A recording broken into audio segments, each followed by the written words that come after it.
Dear commandos, welcome to बाप mentorship programme. इस chapter में हम देखेंगे आरसी लॉन्ग पैटर्न, इस कंसेप्ट को देखेंगे। मैं एक्सपेक्ट कर रहा हूँ आपसे कि आपने अभी तक जो पिछले पैटर्न्स है उसको प्रैक्टिस करी है, और यहाँ पे अगर आपने बाप आर ए लॉन्ग पैटर्न अगर आपने प्रैक्टिस करी है तो बिल्कुल ये बहुत आसान है और बहुत आसानी से समझ सकोगे आप इसको।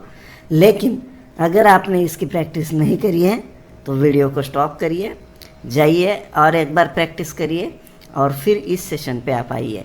तो यह आर ए लॉन्ग से कनेक्टेड पैटर्न है और बहुत आसानी से समझ में आएगा। अगर आपने आर ए लॉन्ग की प्रैक्टिस करी है तो ये आर सी लॉन्ग आपको बहुत आसानी से समझ में आएगा। तो अभी यहाँ पे हम देखेंगे आर सी लॉन्ग में किस तरीके से पैटर्न बनते हैं, है कि नहीं। पिछला प्रैक्टिस पूरा बैंक निफ्टी स्टॉक्स और या क्रिप्टो या जिसमें भी आप ट्रेडिंग करते हो आपको प्रैक्टिस करनी है उसको। और यहाँ पे हम देखेंगे मार्केट डाउन ट्रेंड में है, डाउन ट्रेंड में मार्केट आ रहा है। यहाँ पे आने के बाद यहाँ पे हमारा फर्स्ट स्विंग लो बनाता है, ये आप धीरे धीरे प्रैक्टिस से पहचान सकोगे। इसके बाद जो बाउंस करता है इसको हम पॉइंट नंबर 2 जो डेड कैट बाउंस होता है कि नहीं, जहाँ से ये swing high lower swing high बना के यहाँ पे फिर और रिट्रेस होगा। अब आर ए लॉन्ग पैटर्न में क्या होता था, ये पॉइंट 1 के नीचे जाता था, ये पॉइंट 3 जो है यहाँ पॉइंट 1 के नीचे जाता था। लेकिन अब क्या होगा, ये पॉइंट 1 के नीचे नहीं जाएगा, राइट। तो ये पॉइंट 1 के नीचे ना जाते हुए कहाँ तक रुकेगा, नियर अबाउट, है कि नहीं, नियर अबाउट बोल रहा हूँ मैं, नियर अबाउट ये जो फर्स्ट इसने बॉटम बनाया था 1 नंबर वाला, उसी बॉटम के पास जाएगा और ये 3 नंबर बनाएगा यहाँ पे, ठीक है कि नहीं। थोड़ा 19-20 इधर उधर हो सकता है लेकिन सेम बॉटम बनाएगा, है कि नहीं।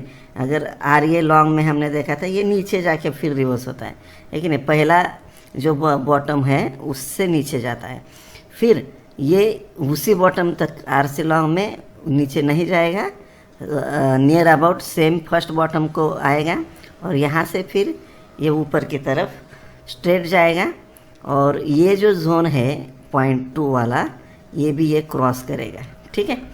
तो इस तरीके से क्रॉस करेगा ऊपर की तरफ और यहाँ से ये जो पॉइंट नंबर 2 है इससे थोड़ा सा ऊपर की तरफ ये स्विंग हाई बनाएगा, इसको हम पॉइंट नंबर 4 बोलेंगे, राइट।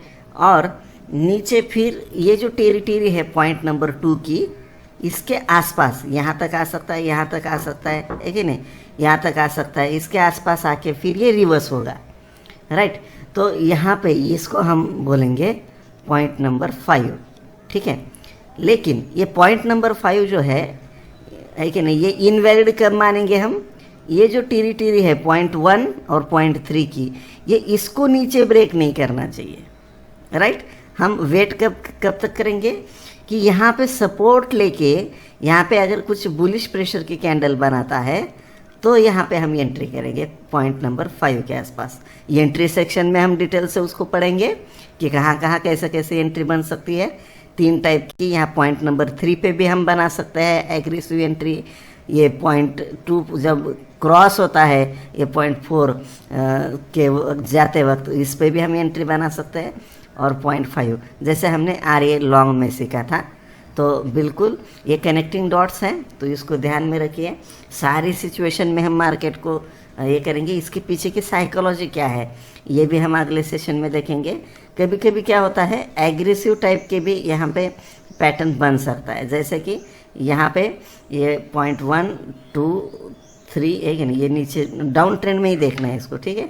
और ये यहाँ से ये सपोर्ट लेके जा रहा है पॉइंट नंबर 2 से, लेकिन ये रिट्रेस ज़्यादा नहीं होता है पॉइंट नंबर 4 से और ये डायरेक्टली ऊपर की तरफ जाता है। तो यहाँ पे जो पॉइंट नंबर 3 के पास जिन कमांडो ने पोजीशन बनाई है वो तो बहुत बड़े प्रॉफिट में आएंगे, लेकिन जो कॉन्जर्वेटिव ट्रेडर्स है यहाँ पे एंट्री ले नहीं पाएंगे। तब वो पॉइंट 4 का हाई जब ब्रेक होता है तब वहाँ पे आप एंट्री कर सकते हो। मेरी ढेर सारी शुभकामनाएं आपके